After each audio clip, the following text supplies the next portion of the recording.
Everyone from me, Brent Graham of goodforthegame.co.za, and welcome to this Currie Cup Week 5 betting preview. That shirt says it all.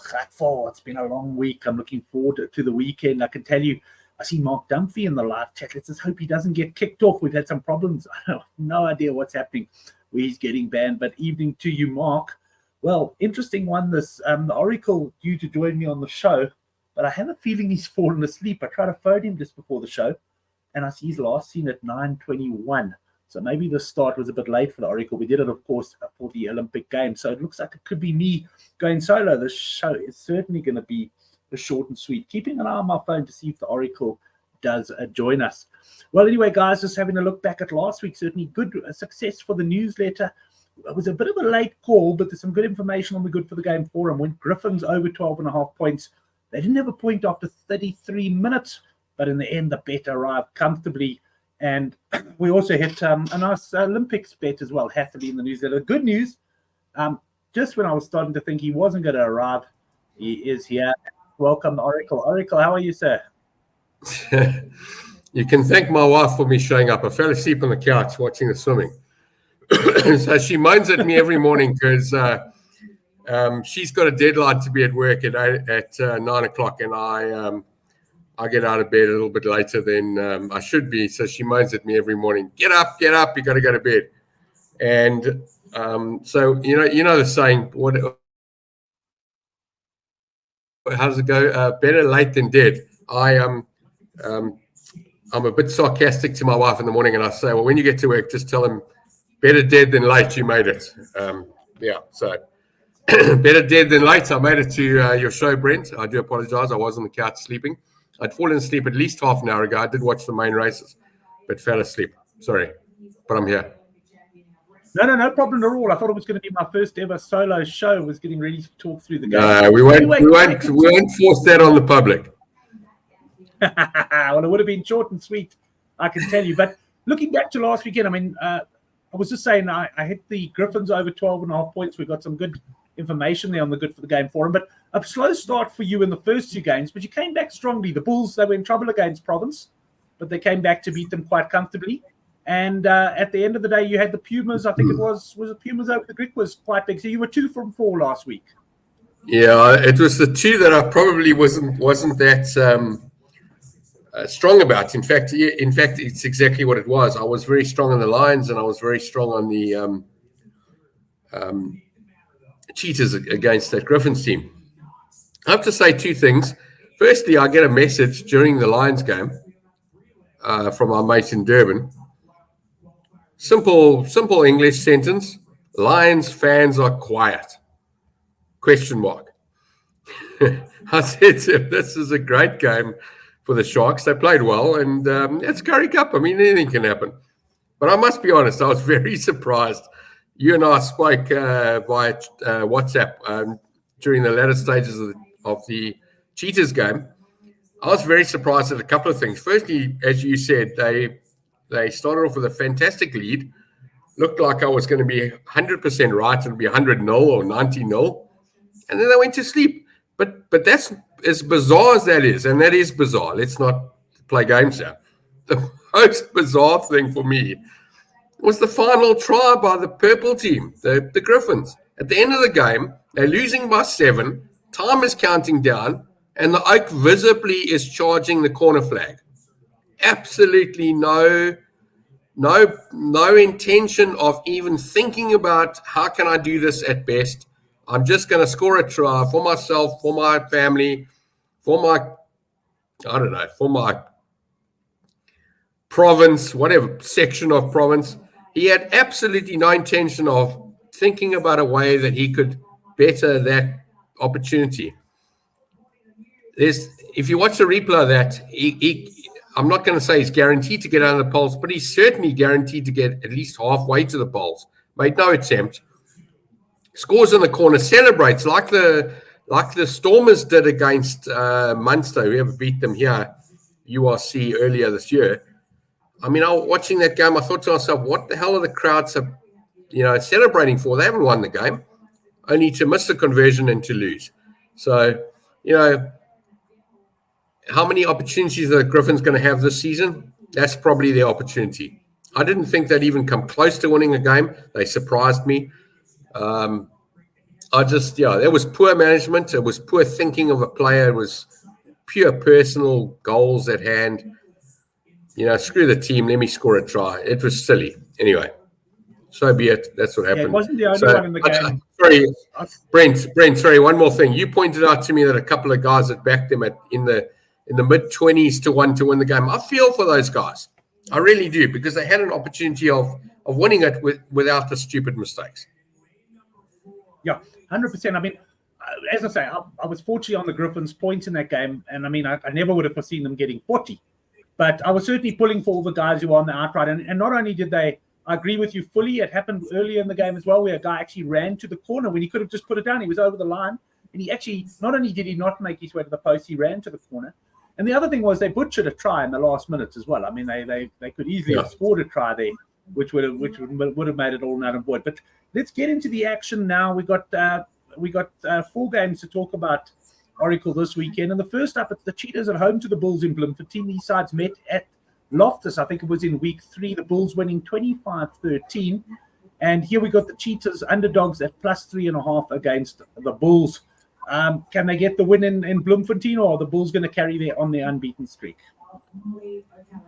If you'd asked me what this handicap was going to be before the tournament, so a couple of weeks ago or a few weeks ago, I would have told you Cheetahs would have been -15 here. They gave us all the bearings. In fact, even in last week's game, they started off, they come out the blocks fast. They started off well. I'm going to tell you to back the Cheetahs here on the board at what should be at least 14 or 13 to 10. I can't believe the Cheetahs, they've got the wrong favorite here, but I'm going to say that with inverted commas, because this Currie Cup has definitely taught us a couple of lessons this year. I came in firing and, I shot some blanks in the last week at least. Yeah, listen, I think Cheetahs are the best team in the competition, but they're not completing games. They're not playing 80 minutes. They're a 60-minute team. And for patches, and when I say patches, I mean big patches. This Cheetahs team is really, really, really looking good. And then they go to sleep. I mean, they really, really went to sleep last week. So at home, I think they were 33-0 up at one stage, Gav. Yeah, I know. And then they went to sleep. Yeah, crazy stuff. Johanna's making. Yeah, I'm not going to bother with. Sorry, Brent. I'm not going to bother with +3.5. I've always had a rule: if it's under 5 and the home team is the team that you like, not the favorite, but your favorite, you've got to go with the extra price, so to speak, lack of better English. For me, Cheetahs on the board here should be at least very close to 15 to 10, 13, 14 to 10. I'd take that. Happy with that. Handicaps are lottery. Yes, Johanna Esterhuizen, spot on. Yeah. Certainly has been a lottery in this Currie Cup. Some really strange form lines. And yes, points have generally been successful. I think it was just week 3 that had some low-scoring games. But generally speaking, you've done pretty well if you've gone overs on points. Blake comes in and says the Bulls team's looking decent. Blake, I'm in your camp there. I've looked at the teams. Also not with a great deal of confidence. I'll certainly be waiting for the points lines as well. But I actually think the Bulls here are kept this game at -5.5 Bulls. It's currently -3.5. For me, the Bulls are the team here. I just think they've got too much depth for this Cheetahs side and that they're going to get the victory. Before the tournament, how would you have priced up this game? Where I'm going, guys, how influenced have you been with what's happened in the last couple of weeks? Look, it's not really that. I knew what we were getting with the Bulls this season. I mean, I knew they got a squad with a lot of depth. What I didn't know was the Cheetahs. So I would have struggled to price up initially. In the first week, I priced up and I did battle because I didn't know the Cheetahs side. And what I've seen of Cheetahs is they're not a bad side. I agree with you, but I disagree that they're the best side in the competition. I think the Bulls are the best side in the competition at the moment. And I think they've got the player depth. And the Cheetahs are perhaps just missing a few players. So for me, at the start of the competition, how would I price this one? Probably Cheetahs slight favorite, just before I'd seen the teams. But from what I've seen now, I agree that the Bulls are favorites for this game. And how much of an influence do you think Ruan Pienaar leaving the team has made? Because I'm seeing that is a factor. I'm looking at the play and I'm thinking, would Pienaar have done that? Would he have done this? Would he have done that? I mean, I know it's one player and I know he's close to 40 years old, but I honestly think he was the glue that put these guys together. And him going south or missing. I know he's gone into management, but you know what they say when they go into management, they get an office in the corner of the stadium, look out into the sunset, and they forget about what color the grass is. They forget about everything about it, and they get a bit of a big head. He didn't take me as that kind of person. I honestly thought he'd be a bit more in there, and he would have found somebody. I'm disappointed in this Cheetahs team. I really am. I thought they would have played better up until now, and as I said, they've been playing better in flashes or patches, but not overall. I'm disappointed in them. Yeah, look, I think Pienaar was a big loss. But generally speaking, looking across the team, there's been a few losses. I mean, Steyn himself, not playing anymore. Just they've lost a bit of experience. They're still a talented side. They could beat this Bulls side, no doubt about it. But yeah, for me, the Bulls are just a complete package as far as Currie Cup goes this season. I'm expecting them. All right, let's have a case of beer. I don't know what our balance is at the moment, Brent. Let's go case of beer here on the handicap. 3 no bet. I'm on Cheetahs. I think I'm about 2 up, but time that's fine. Right. I'm happy. 100%. What's it on the handicap? 3.5. A case of beer with the Oracle. 100%. Yeah, three no bet if it lands on that. Hey. 3 no bet if it lands on the 3. So I've got the 2 and less. You've got the 4 more. 100%. 3 no bet there. We'll move on now to the Pumas against the Sharks. This handicap. This was the game. We won't speak about that anymore. But we thought the Pumas were at home a couple of weeks ago. They were actually away. Point being, they went down to the Sharks and they gave the Sharks quite a good beating in the end. The Pumas also hammered the Griquas by 40 points last week. They're now priced at -9.5 against a Sharks team that, Gav, you weren't the only one caught by surprise. I mean, the money came for the Lions last week in no uncertain terms, especially after the Sharks named a very young side. And in fact, it was those youngsters who stepped up and really outplayed the Lions.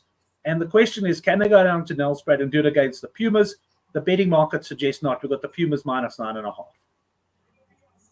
Yeah, Lions supporters were very quiet, as my mate pointed out. Lions fans are very quiet. So that one happened to the Pumas. Pumas are a solid outfit. I would have taken this 3 weeks ago, 2 weeks ago. I think it was 2 weeks ago. Yeah. For me, this is 15 to 20 points. I like the Pumas here. Best bet of the weekend for me. Pumas to win this game comfortably, closer to 20 than 10. They will beat the minus here. That Sharks team last week was a one-trick pony. The Lions took them for granted, as you said, completely brand new side. Nobody knew anything about them. And that's the beauty of Currie Cup. I mean, everybody says to me, why do you enjoy the Currie Cup? I say, because it's the birthplace of the Springboks. It's the Stars. It's where they come from. I remember so many Springbok players coming out of the ranks. I mean, a lot of guys won't know Bucky's Berta was a Falcon when he took to the Currie Cup. He wasn't a Bulls player. He started off as a Falcon. And that guy from the Sharks, I can't remember his name now. He played on the wing, number 14, the Afrikaans surname. That came from Boland. I mean, these guys came from the Currie Cup. They didn't play in big league teams, not big league teams, big name teams, whatever it is. Currie Cup, if you've got time, nothing to do on Friday afternoon or Friday night, Saturdays like me, close to retirement. I watch Currie Cup. I watched it my whole life. I love it. It's where the stars are born. So don't write it off. Of course, it doesn't have the caliber it did in apartheid South Africa in the late 80s and early 90s, and up until the Super Rugby and the URC. Those are the tournaments that everybody's playing. So the Currie Cup is the birthplace of rugby, or our Stars for that matter. Don't write it off. It's a great tournament. I love it. I'll never talk it down. It entertains me every year. Is it the same quality as what you get in New Zealand and England and France's lower divisions? Probably not, but doesn't matter. I'm happy. I enjoy it. I will watch the game. I'll turn it on. I always read these articles. DSTV's in trouble, losing Premier subscribers. I'm Fortunately, they're not losing me. I watch sports. I'm always going to pay my $800 a month. If I have to borrow, beg, or steal, I'll pay the $800 a month. So, those are the people that don't watch sport. But Currie Cup's great, and listen, don't write off that Sharks team from last week. I don't think they'll win this week, but they'll probably come back. And there were a couple of decent players in that game. But I like the Pumas here, and I think they'll win by close to 20. And you'll probably quite like Dinesh, Dan's comments here. Pumas are surprise package. Sorry, with your hands, I was made to bring up Pumas overs points when it comes out. And I think for me in Nelspruit, this has a feeling of a high scoring game. Gav, what do you think? I do. Is this a 5 o'clock or 7 o'clock game? Sorry, Brent. I can't remember what I saw, and I'm not looking at it. This is a Saturday game, so I'm guessing it's either a 3 or a 5. Okay, because I know that Pumas at Nelspruit at night time is quite open-ended. The daytime doesn't seem to be that much. But against a perceived weaker Sharks team, they should score a lot of points. Let's talk about this. So -9, let's say points are, I don't know, 50. What's that? 50, 40? Sorry, not 50, 40. 30, 20 for 9. I'm guessing the Pumas get 35. And I'm going to say they win by at least 15, so that's 20, 55. I'd say points should be 55. I wouldn't be surprised going over at 55. However, and I've said this many times on this show, if you like the Pumas here, I'd rather go over on Pumas points. Sharks are unlikely to score that much. Your view on the handicap does impact your view on total points. If you really don't know and you think it's going to be a free fall, then go over on total points. But in this case, from what he's just said now, I'm going to suggest you go over Pumas points and not over total points. You're more likely to win that bet. Yeah, that's what I think that's what he suggested there as well. Yes, okay, sorry. Okay. Right, let's move into the next game. This one I do have a fairly firm opinion on, but I'm going to get, and if you read the forum, and there's a link down below to that, you'll know what it is. But Western Province, -41.5 against the Griffins.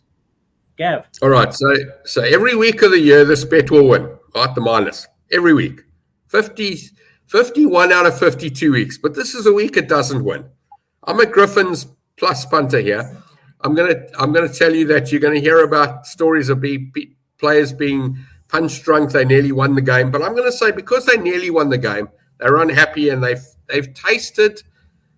What's that story when they wanted to kill the Sharks in the 60s and 70s, the actual Sharks, because they bit a human. They had the taste for blood, and the Lions, some lion bit an actual human.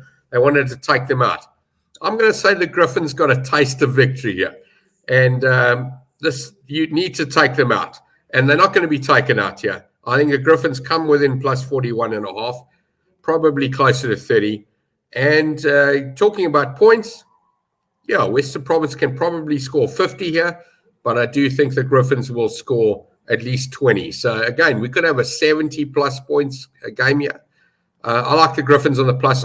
And, there's a lot to be said about teams that nearly make it. And we know that, Brent, from golf, where players have come second, third, fourth, and fifth in a major the following week or the next time they play within a couple of weeks, they've got a mental letdown because they almost won a major. And they don't know how to, they haven't got it out of their head. They're still playing. In this case, I'm going to say it doesn't apply in this game. This Griffins team, yes, they could have won, but, the Oaks were going for the corner. It was probably more of a surprise they had a chance. I think in their debrief or their video analysis on Monday morning, they were going, hang on a second, we actually played okay here. We're better than we thought we are, speaking as them. I'm going to go +41.5 here. It's not a lot of confidence, but I think it is the right way to go. I'd be very scared to take -41 Western Province because I class Western Province as a weaker team in this Currie Cup, as we are. Sorry, this long into the tournament, and we're not that long into it. But I don't class Western Province as a challenger for the tournament. So I think Griffins can target this game as a game that can get quite close. Will they win the game? They won't win the game. But I do think they can get closer to 30 than 40. Sorry, closer to 20 than 40. So around about the 30 mark, I'd expect this to be, but they will give it a go. Interesting. Okay, well, you're in the total opposite camp to me, I could tell you.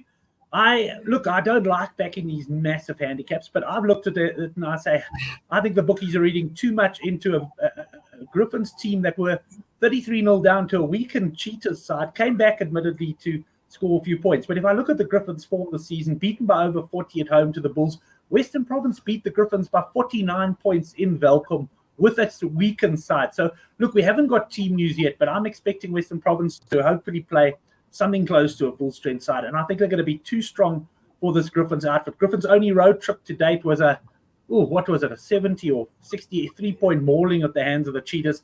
I'm worried. I don't like these big caps, but I looked at this, Gav. I capped this very differently to you. I capped this 52.5. I thought it was going to be a lot bigger, the cap. And obviously, and maybe they're right to look at it, but obviously the bookies have looked at last week's fight back and said, this maybe like you, they've tasted some blood. They've shown they can compete. But I'm not convinced. I think Western Province are going to win this, and I think they're going to win it fairly comfortably. So if anyone watching the show was hoping you and I would be aligned, they're going to be disappointed. Let's look at it this way, Brent. So last week, if this fixture had happened before the Cheetahs game, I would have told you take the minus, but be a little bit concerned. It could be, it could end on 40 or 38 or 37. In other words, it would have been well priced. That's what I would have said last week. But after what happened last week, I'm going to say this handicap is 10 points too much. It would be fairly priced at 31.5, 30.5, 33.5. I honestly think it's very close to 10 points overpriced. In other words, they're thinking that, yes, the punters. I'm going to call them the clever punters won last week. They won on the over Griffin's points, including yourself, Brent. And I think they won on the plus, especially in running, when they saw a little bit of a comeback. And I think the handicap I did look at a couple of handicaps during the game last week. I think they were more in favor of the Cheetahs than they were in favor of the Griffins, almost thinking that they are going to be smashed. It was a slight blip. They came and scored a couple of tries, but they'll be mauled for the rest of the game. And, these algorithms, listen, Brent, let's make no mistake here. These handicaps are not made by humans like you and me.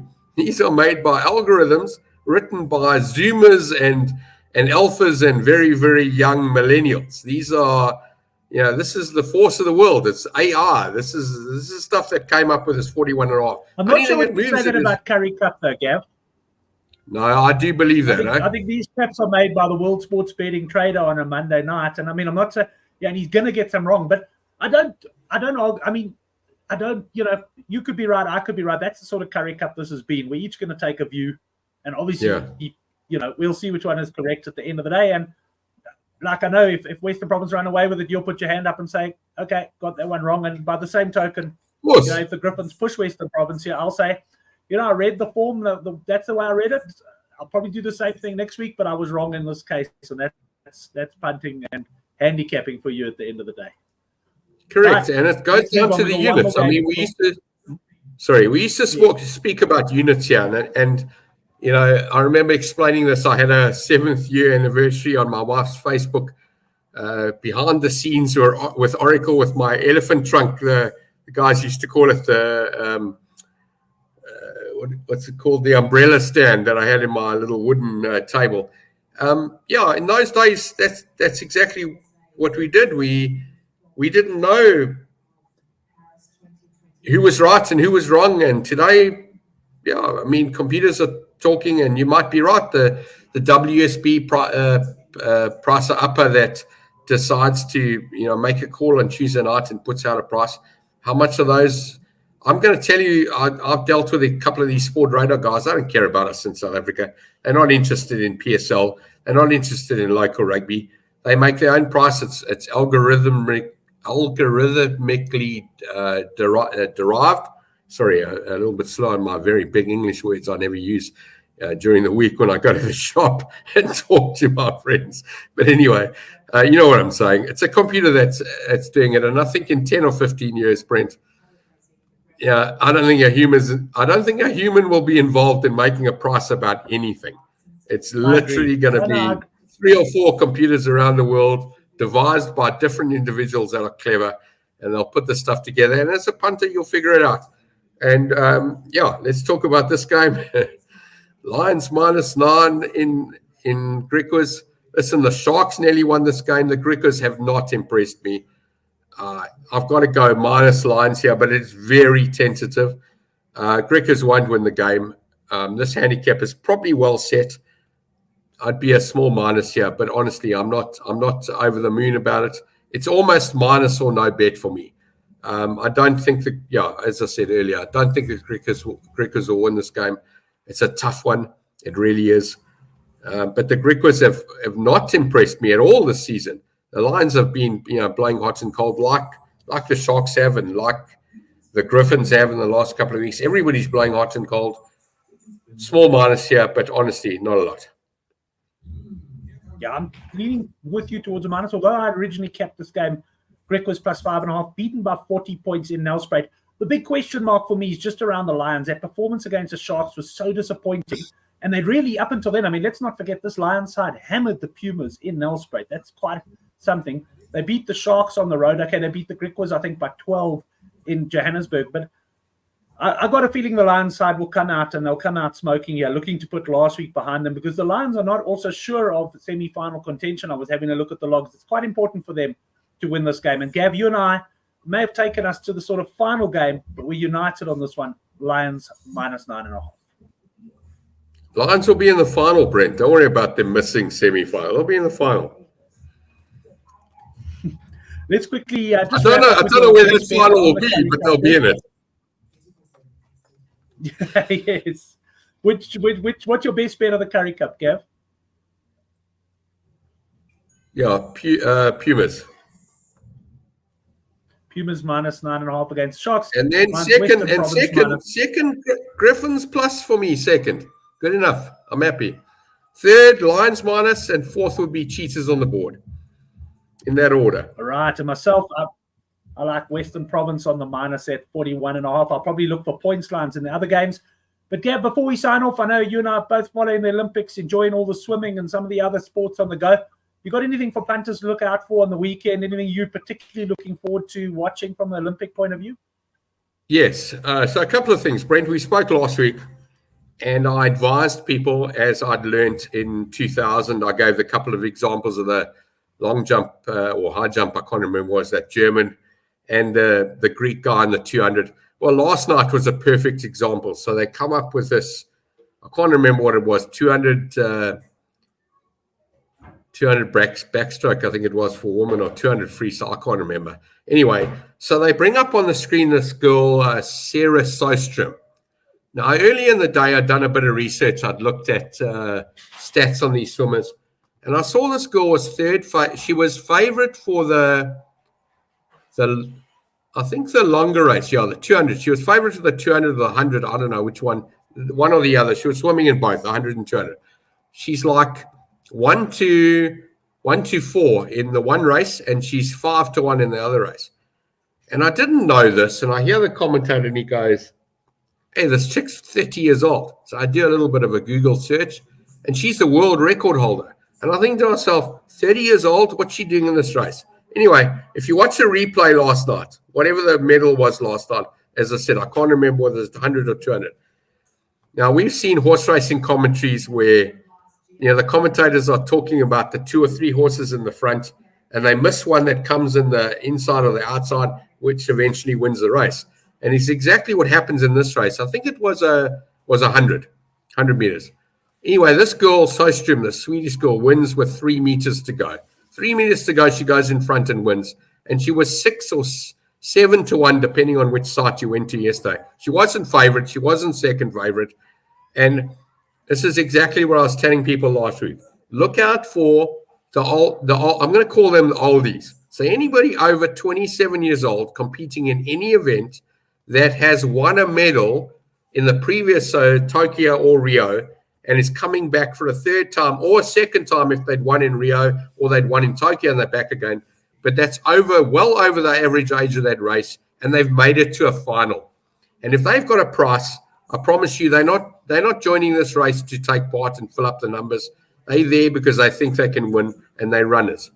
Now, we got caught up in this Kutsa story. So Kutsa swims the backstroke in the heats, 100 meters, and he comes second to this guy, Kos, who he's calling him Kos or whatever. Kos is food in Afrikaans, obviously. And then they go into the final. Sorry, it's the semi-finals, and this Kosike doesn't even make the semi-final. Doesn't make the final, sorry. Kutsa comes fifth. I mean, within half a second or a second, maybe a second, he's in the medals. Comes into the 200. This like course over here is stuffing around again. Ike ends up winning. Now, I got to tell you, he would have taken people apart. The punters would have looked at this guy thinking he was half asleep. He didn't care. These youngsters, they can win from anywhere. They don't know their own strength. They've got different training patterns. I did enjoy, they were calling it every time the summer Macintosh won from Canada, they're going summer in Canada. I quite like that. The South African girl, she didn't perform tonight. Anyway, the point is, go out there, go and look at who's in these, go and watch the heats, go watch the semi-finals, and go and find out the runner or the swimmer, or I suppose more runner, we're going to athletics now, that shouldn't be in that final, wasn't expected to be in that final, and has won a medal in previous Olympics and is over the age. In other words, well over the average, and get a prize. Because these I'm going to call them experts, whatever, the commentators and the whatever they call themselves, the experts in this Olympics, they think they know what's going on. We saw 50, sorry, not 50, he was 1975, so I'm 1971. He was 49 years old taking part in skateboarding. I don't know where he ended up on. Geordie Smith, I watched his surfing. He had a decent, he was very tactical. He won his third heat, I think it was, going in. He lost the quarterfinal. I didn't watch that. But tonight, if you're interested in surfing, unbelievable. Tahiti, it's exactly 12 hours apart from us. So right now, it's 10:30 in the morning. Both medals are today, or in the next couple of hours, should start in an hour's time. If you haven't watched the surfing yet and you're not that far down the beers and you don't have to get to work tomorrow early, watch the surfing. It's well worth it. They haven't given us the distance, Brent, but it looks like it's about 100 meters, maybe 80. So these guys are getting on this wave and they've literally got to get off in 70, 80, 90 meters. Otherwise, they're dead because there's a reef. In fact, the chicks are wearing helmets. They're surfing with helmets. I saw them hopping off. I didn't realize that was why. Yes, the wave is so short. Now, I grew up in Joburg, but as an adult, I grew up on North Beach, and there are no rocks on North Beach. The Oaks can surf however they like. Yes, they can hit a pier on the left or the right, but it's very unlikely. This place, the wave is spectacular, and they've got also, if you've watched, anyone who's watched professional surfing, they normally give them 10 or 15 minutes battles. So they've got to pick their waves in 10 or 15 minutes. This particular one, they're giving them half an hour. I've never seen half an hour before. So this goes until 3, 4 in the morning. I'm on my third bottle of BioPlus. I know we're in August now, but from July into August, I'm on 3 bottles of 200 mils BioPlus just to get through the day the next day, because I'm watching surfing and watching late night swimming and other stuff, and I'm loving it. This surfing has really, really impressed me. The tactical, they've got a thing called not preferential. Anyway, they give the guy the person who takes the wave first or in front, the other guy gets the option of taking the wave. So where Geordie Smith, if you watch that third round replay, so what he was doing is he was I'm going to put my hands up here. Every time the surfer is priority, the surfer with priority goes ahead, Geordie was about to take the wave, and as soon as I pulled out, he took the wave. So he surfed as much as 6 or 7 waves more. And I'm just reading Blake's message over here. Yeah, no, well, there you go, Blake. You and I will be watching surfing tonight. I've already told my mates at work they'll see me a little bit later than they normally do. It's well worth it. But anyway, they've got a thing called priority. So 2 guys are going, and what Geordie Smith did was clever. And if I'm facing the screen, he's on the left-hand side. It's the right break. He's hanging there just half a meter behind this Indonesian guy going up against. And as soon as it looks like he's going to take the wave, Geordie Smith goes as well and waits for him to pull out, which he ultimately does 5 out of 6 of the times. And he goes and he gets the wave and he gets the points. So very, very tactical. We always look at golf and tennis and all sorts of different sports where there's tactics involved. But this surfing, I watched it with open eyes today. I used to watch it as just I'm not going to call myself a surfer, but I can stand on a surfboard and I can go forward and I can make a couple of turns. I'm not like my mates that I used to work at with Enjoy Cools in the early 90s. They're far better surfers than me. But I can surf, I can skateboard, I can windsurf. I haven't tried kite surfing yet, but I've got a concept of it. I'm not a complete mug. But yeah, there's a lot of sports where these older guys can take part where age doesn't really matter. I mean, the things like the skateboarding and even diving and stuff where you just have to be at a fitness level. You don't have to be super fit. You just need to be at, level 0.28 or whatever it is to compete. And once you're there, you can win races. So my advice to people, honestly, as I said last week, watch the heats, watch the semifinals. Don't listen to the commentators with, getting overbearing information about favorites and who won last year's whatever. Go and look at the stats. The internet today, Brent, if we had the internet in the 90s with this much information, we'd be a lot better than we would have done better than we'd ever done before. I mean, the information today is unbelievable. And you just got to, and people are that old word with blinkers. They got blinkers on. These commentators and so-called experts, they only see the favorites, 2 or 3, 4 favorites. They don't look to the right or left or that. They have no idea what's going on. And as an example, please, everybody watching the show, go and watch Sarah Sostrom's gold medal last night and go listen to that commentator who picked her up with 3 meters to go in a 100-meter race or 200-meter race. It was unbelievable. My banter's over. Yeah, you can talk now. Well, I'm going to close the show there. I've got a bit of stuff still to do tonight. But lucky to have you on the show. Please, your wife woke you up. If I'm dishing out gold medals, I'd have to say that Debbie definitely deserves a gold medal for a year. Of course she does. She's definitely an Olympic champion in my eyes. Anyways, Gab, thanks a lot, mate. Thanks to the guys who joined on the live chat. And look forward to next week when we start to talk rugby championships as well. Enjoy your weekend, everyone.